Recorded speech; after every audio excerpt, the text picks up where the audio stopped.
ఇక హైదరాబాద్లోని మర్రి చెన్నారెడ్డి మానవ వనరుల అభివృద్ధి కేంద్రంలో నిర్వహించిన రోజ్గార్ మేళా కార్యక్రమంలో కేంద్ర మంత్రి బండి సంజయ్ పాల్గొన్నారు. ప్రధాని మోదీకి ఇష్టమైన కార్యక్రమం రోజ్గార్ మేళా అని తెలిపారు. ఇప్పటి వరకు 14 రోజ్గార్ మేళాలను నిర్వహించి 9,25,000 ఉద్యోగాలు భర్తీ చేశామని తెలిపారు. పహల్గాం ఘటన ఉగ్రవాదుల రాక్షసత్వానికి పరాకాష్ఠని అన్నారు. తుపాకీ పట్టినోడు ఆ తుపాకీకే బలికాక తప్పదని తెలిపారు.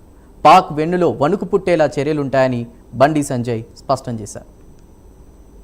మెరిట్ ప్రకారం నిజాయితీ వస్తుంది జాబ్ తప్ప ఎక్కడ పైన కావలేదు, ఎక్కడ ఎవరిని కలవాల్సిన అవసరం లేదు. మధ్య తెలారి వ్యవస్థ అనేది ఈ ప్రభుత్వంలో ఉండదని చెప్పి నిక్కచ్చే నిజాయితీగా చెప్పినారు. అటువంటి వాతావరణంలో అందరికి జాబ్స్ వచ్చినాయి. నిజంగా పైరవకారులు ఉన్నట్టు మీరు ఎవ్వరు కూడా సగం 50% జాబ్స్ వచ్చేది కాదు. ఇక మీరు ఎవరిని కలవలేదు, మీరు ఎవరు కూడా ఎవరిని సంబంధించి లెక్కలు ఎవరు డబ్బులు ఇవ్వలేదు. మీరు అంత నిజాయితీగా పనిచేస్తున్న ప్రభుత్వం మూడు వాళ్ళ అమాయక ప్రజలను ఏ సంబంధమైన వ్యక్తులు ఇలా హత్య చేయడము ఇతర దుర్మార్గం కూడా కాదు. ఈ దేశము అన్ని రంగాల్లో అభివృద్ధి చెందుతున్న సందర్భంలో ఓరు లేని పాకిస్తాన్ వంటి దేశం ఈరోజు భారతదేశం మీద ఏ విధంగా పగబట్టిందో మనం చూస్తున్నాం. కదా వాళ్ళ రాక్షసత్వానికి పరాకాష్ట మొన్న జరిగిన సంఘటన.